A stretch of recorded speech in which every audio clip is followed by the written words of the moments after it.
Good morning, everyone. I hope you're all having a fantastic day. So I talk a lot about how important it is to keep your own pilot light lit and how your own sexual health is vitally important to you.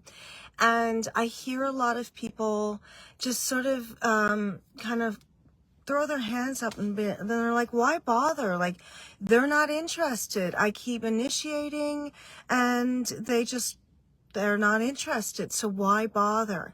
And the thing is that your sexual health isn't about their pleasure. Your sexual health is about your pleasure and your overall health. So I know that the rejection hurts. I know that it's a blow to your self-esteem. I know that it makes you feel unworthy. And I know that it really deeply hurts you. And I also know that it's vitally important that you keep that part of yourself alive for you. So regardless of whether they're interested or able to or capable of meeting your needs in the way that you want, you're still capable and able to meet your own needs. And you should do that. It's vitally important that you do that.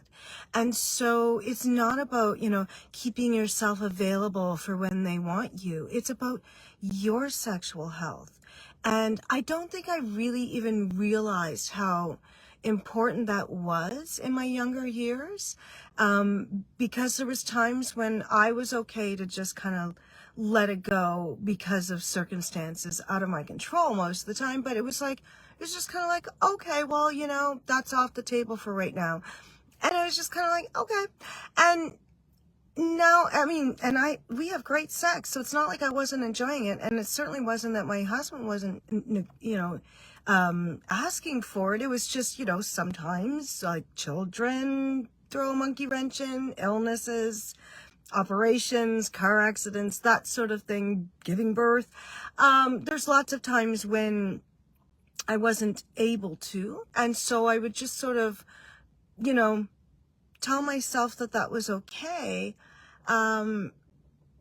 When really, and it would be the same. So it would be the same if, Donnie's injured, hurt, sick, whatever. If he's not able to connect with me in that way, I still am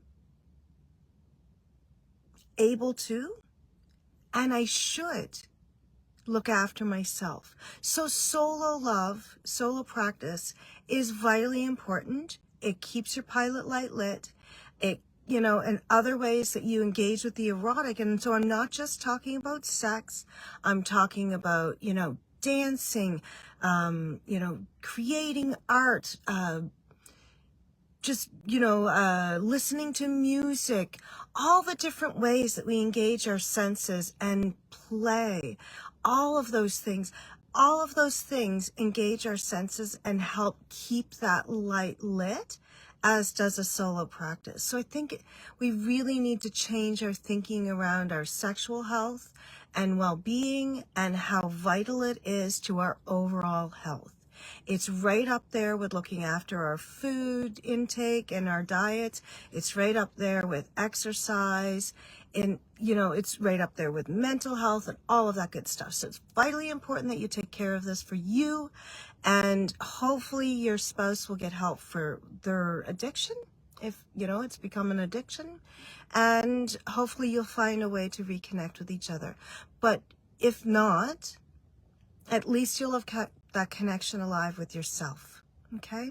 So I hope you have a great rest of your day. Thanks for joining me. Namaste.